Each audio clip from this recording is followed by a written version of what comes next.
오늘 본문의 말씀은 산상설교의 마지막 결론 부분입니다. 지금까지 산상설교를 통해 예수님께서는 그리스도인이 어떠한 사람인지, 그리고 그리스도인은 이 악한 세상 가운데 어떻게 살아가야 할지에 대해 말씀하셨습니다. 그리고 결론 부분에 다다라서 예수님께서는 우리에게 결단할 것을 촉구하십니다. 우리가 앞서 살펴보았던 것처럼 13절부터 마지막 27절까지의 이 모든 선택은 둘 중 하나입니다. 너희가 앞서 말했던 그 그리스도인으로 살아갈 것이냐, 아니면 이방인으로 살아갈 것이냐. 좁은 문과 넓은 문, 그리고 좋은 나무가 맺는 아름다운 열매와 못된 나무가 맺는 나쁜 열매, 그리고 반석 위의 집과 모래 위의 집, 이렇게 둘 중 하나의 길을 선택해야만 합니다. 제3의 길이나 회색 지대는 없기 때문에 더더욱 두려울 수밖에 없다는 것이죠. 앞서 등장한 좁은 문과 넓은 문의 이 비유는 생명으로 인도하는 문으로 들어갈 하나님 나라 백성의 수가 자신의 정욕에 따라 살아감으로 멸망으로 향하는 세상 사람들의 수에 비교하여 극히 적다라는 것을 보여주고 있습니다. 또한 좋은 나무와 못된 나무의 비유는 마지막 날 그 맺혀지는 열매의 모습을 통해 그가 진짜인지 가짜인지가 판별되고 드러나게 될 것임을 드러내고 있습니다. 당장은 가짜가 진짜인 듯 흉내내고 위장할 수 있어도 결국 그가 원래 어떤 존재였는지가 명명백백히 드러나게 된다는 것입니다. 주여 주여 열심히 주님을 찾는 열심과 주의 이름을 빙자하여 행하였던 많은 행위에도 불구하고 하늘에 계신 아버지의 뜻대로 행하는 자가 아니라면 천국에 들어갈 수 없다라는 그런 말씀을 하고 있는 것입니다. 오늘 본문에서 드러나고 있는 이 집을 짓는 비유 역시 건축자가 어떠한 기초의 집을 지었느냐에 따라서 예수님의 말씀을 듣고 순종한 사람과 순종하지 않는 사람이 구분되어질 수 있다라는 것을 이야기하고 있습니다. 이것으로 지혜로운 사람과 어리석은 사람이 구분이 되어지고 있는데 24절 말씀에서는 그러므로 누구든지 이 말을 듣고 행하는 자는 그 집을 반석 위에 지은 지혜로운 사람 같으니 라고 이야기합니다. 예수님의 말씀을 듣고 행하는 자는 반석 위에 집을 지은 지혜로운 사람이라고 표현되고 있습니다. 반면 26절 말씀에서는 이 말씀과 대조적인 이야기가 등장합니다. 나의 이 말을 듣고 행하지 아니하는 자는 그 집을 모래 위에 지은 어리석은 사람 같으니 라고 표현하고 있습니다. 사실 이 두 건축자가 모두 자기가 가지고 있는 모든 역량을 다해서 집을 열심히 짓기 때문에 겉으로 보이기에는 이 건물의 차이를 확연하게 들여다볼 수 없습니다. 여기서 드러나는 차이는 기초에 있고 또 기초는 건물을 짓는 과정에 가려지기 때문에 보이지 않는다라고 하는 것이죠. 하지만 언제 이러한 기초가 드러나게 됩니까? 비가 내리고 창수가 나고 바람이 불어 그 집에 부딪힐 때에 그 차이점이 분명하게 드러나게 됩니다. 이런 폭풍우가 들이닥칠 때 이 집이 어디에 기초에 있던 집인지가 드러나게 된다는 것이죠. 반석 위에 지은 집은 폭풍우가 몰아쳐도 무너지지 않으나 모래 위에 지은 집은 완전히 무너져 내리게 된다는 것을 대조적으로 살펴볼 수 있습니다. 마찬가지로 참 성도와 거짓 성도 역시 외형적인 신앙의 모습만으로는 그렇게 큰 차이가 드러나지 않습니다.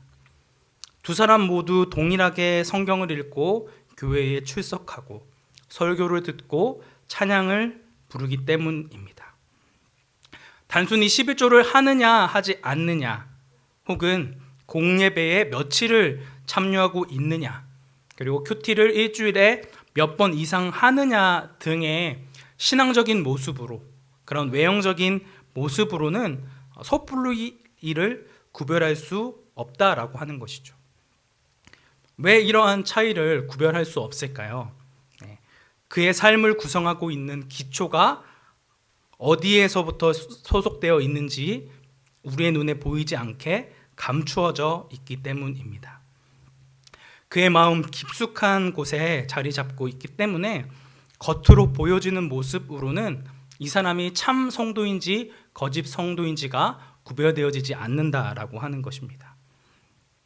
그런데 여기에서 크나큰 문제가 생깁니다. 무엇이 문제냐? 사람은 자신의 마음과 생각마저 자신이 원하는 대로 속이고 숨길 수 있다는 데 있습니다. 원래는 가짜 성도임에도 불구하고 거짓 선지자들로부터 지속적으로 당신은 이러이러한 행위를 했으니 구원받은 사람입니다. 하나님의 백성입니다. 예수님의 길을 따르는 참된 제자입니다. 라는 이 이야기를 반복해서 듣게 되어지면 이런 말에 자식이 자신도 속게 된다라고 하는 것입니다.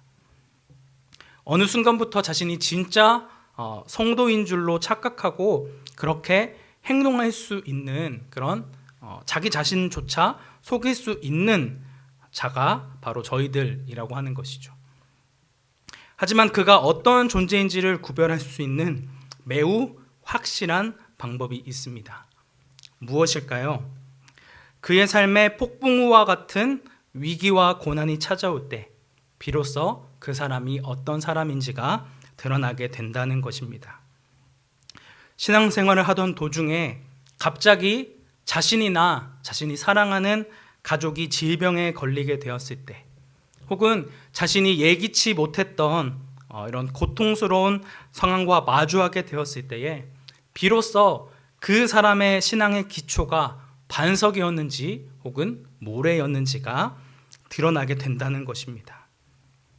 자신의 신앙생활의 기초를 예수님께 두고 하나님을 사랑하고 이웃을 섬기고 사랑하는 데 힘썼던 참된 성도는 모든 고난과 환난의 순간에도 하나님께 감사하며 하나님의 백성으로 살아가는 것이 좁은 길이고 많은 어려움이 있다는 것을 알매도 불구하고 그 길을 결코 포기하지 않습니다.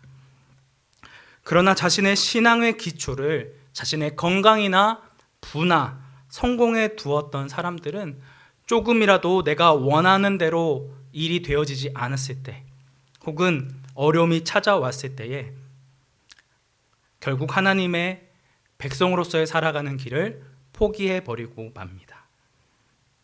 이처럼 평상시에는 동일한 신앙의 모습을 보이고 있기 때문에 전부 다 신자인 것처럼 거룩한 성도인 것처럼 보이지만 고난과 핍박이 다가왔을 때 참 성도와 거짓 성도가 가려지게 된다라고 하는 것입니다. 예수님께서는 우리의 겉모습을 보시는 분만이 아니라 우리의 마음의 중심을 살피시는 분이십니다. 옆에 있는 사람은 속일 수 있어도 거룩하신 하나님은 속일 수 없다는 것이죠. 자기 자신은 속일 수 있어도 하나님은 속일 수 없다는 것입니다.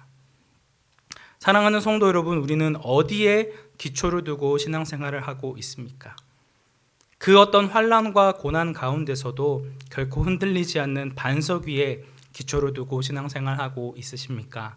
아니면 조금만 폭풍우가 몰아쳐도 금세 무너질 수밖에 없는 모래 위에 기초를 두고 신앙생활하고 있습니까?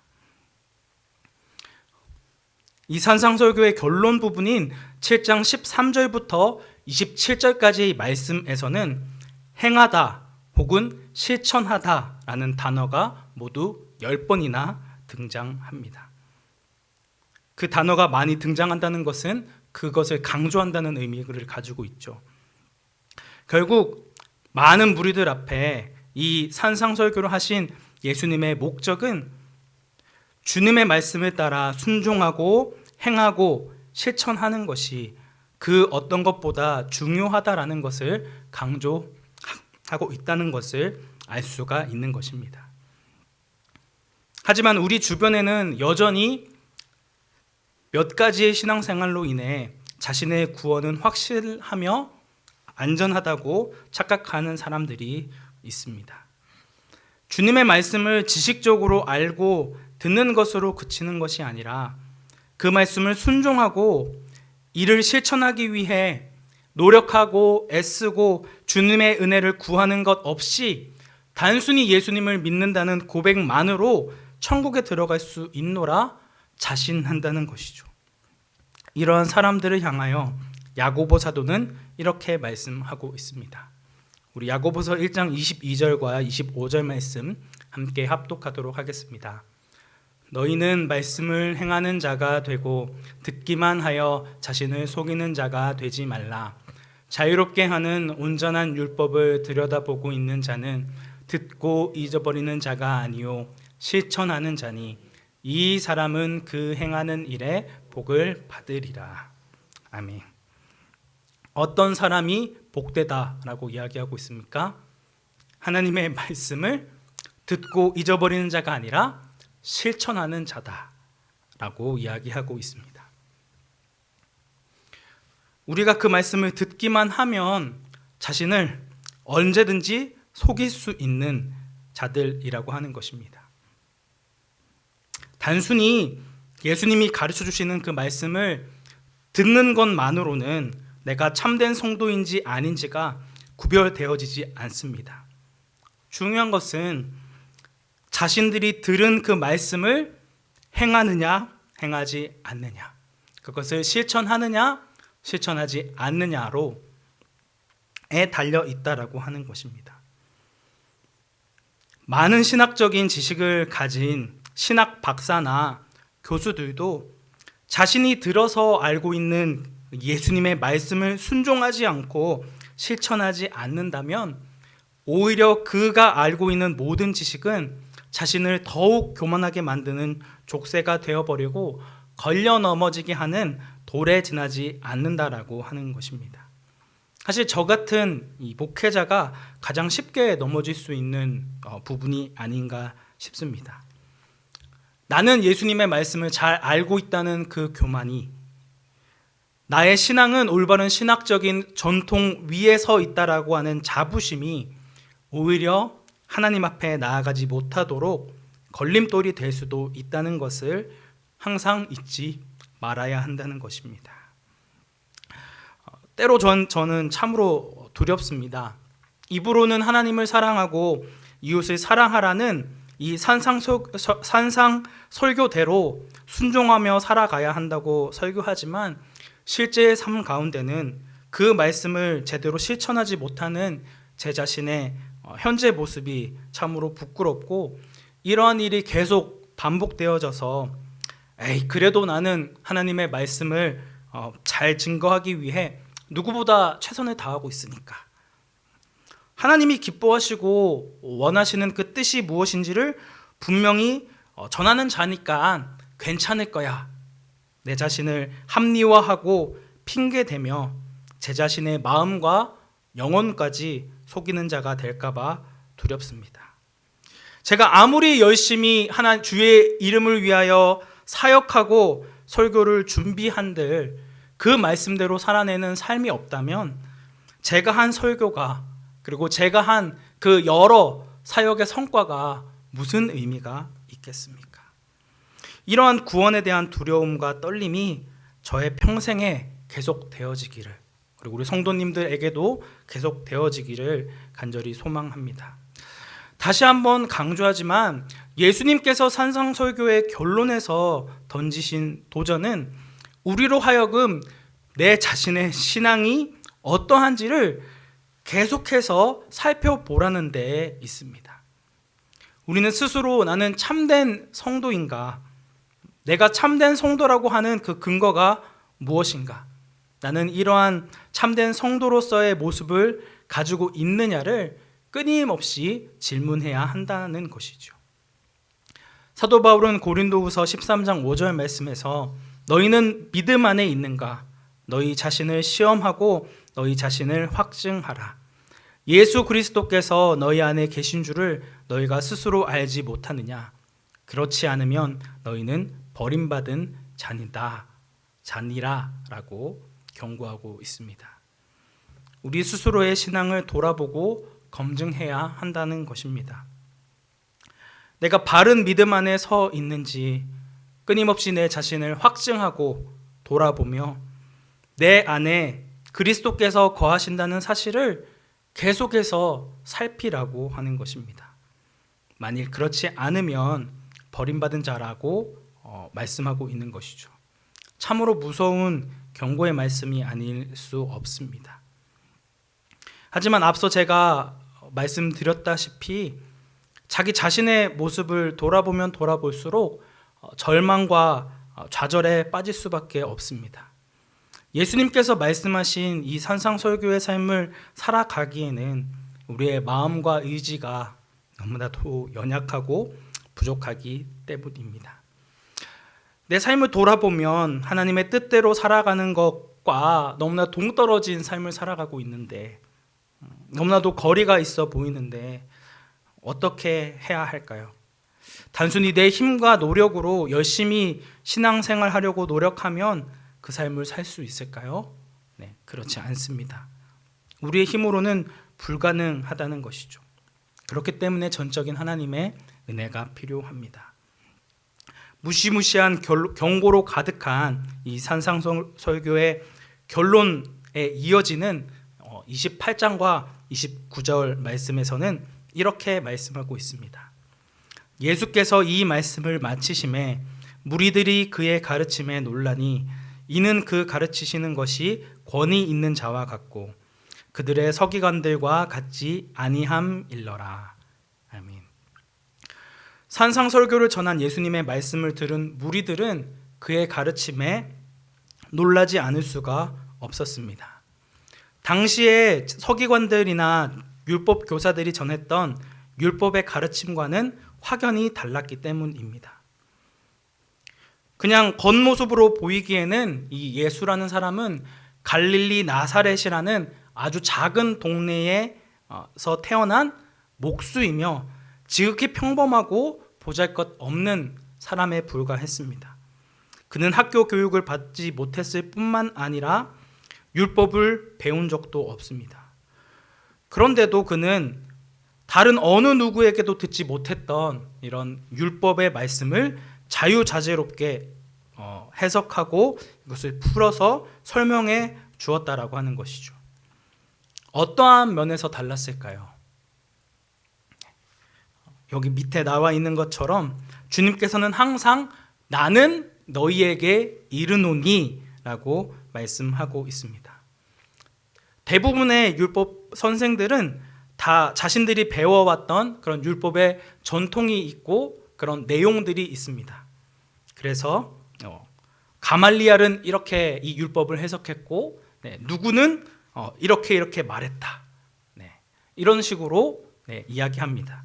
누군가의 해석을 인용해서 이야기를 한다는 것이죠.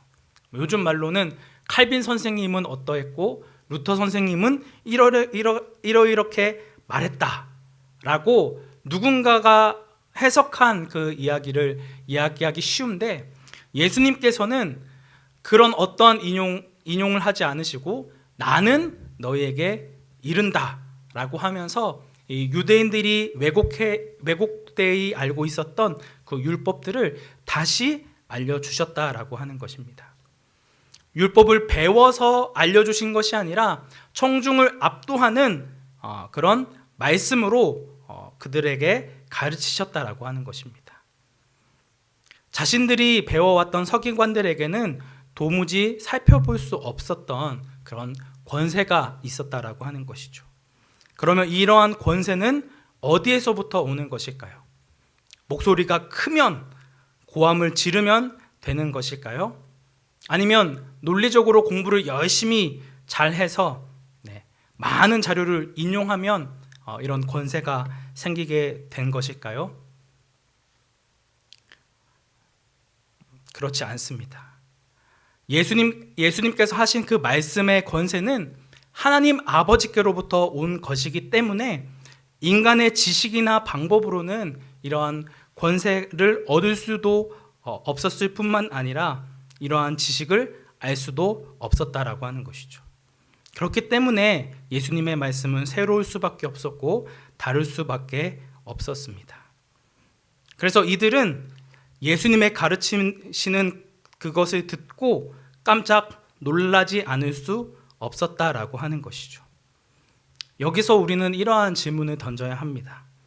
오늘 이 산상설교의 말씀을 들은 우리는 이런 엄중한 경고가 담겨 있는 이 결론의 말씀을 들은 우리의 반응은 어떠해야 하냐는 것이죠. 우리는 단순히 이 무리들이 보였던 반응과 같이 예수님의 말씀을 듣고 놀라는 정도로 끝나는 것이 아니라 그분의 말씀을 온전히 따라야 합니다. 그분만이 하나님께서 보내신 하나님의 아들이시며 우리를 구원하실 유일한 독생자이시기 때문입니다.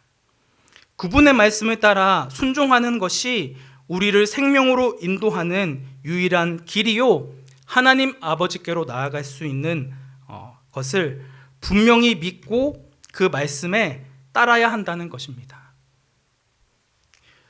예수님의 말씀을 순종하는 것에 우리의 영원한 생명이 달려 있다면 그것만이 우리를 구원할 수 있는 하나님의 나라로 갈 수 있는 유일한 방법이라면 우리는 단순히 예수님의 말씀을 듣고 놀라는 데 그치는 것이 아니라 그 말씀을 순종하기까지 끊임없이 주님의 은혜를 구하며 주님 앞에 나아가야 한다는 것입니다. 우리가 다른 언어를 배울 때에 그것을 쉽게 빨리 배울 수 있는 방법은 어떤 방법이 있을까요? 계속해서 말하는 훈련을 하는 방법밖에 없습니다. 어떻게 해서든지 한국말을 쓰지 않고 영어로 혹은 중국어로 이렇게 계속해서 연습을 하는 것만이 느는 유일한 방법이라고 하는 것이죠. 개인적으로 그 온라인 시대가 찾아오면서 이제 유소년부 예배도 영상으로 드리게 되어지는데 사실 이 영상을 하는 방법을 전혀 알지 못했습니다. 그래서 처음에는 굉장히 힘들었죠. 물론 이제 안준호 목사님의 도움을 받아서 우리 김대상 목사님의 도움을 받아서 이것저것 배우긴 했지만 참 그 속도가 더디었습니다. 그래서 이거 영상 하나 편집하는데 3시간 걸리기도 하고 그 이상 걸리기도 했습니다. 그런데 이것을 계속해서 반복하다 보니 이것이 숙달되어지고 이것이 습관이 되어지고 이것을 해낼 수 있는 그런 이제 습관이 되어질 수 있게 됐다라고 하는 것이죠.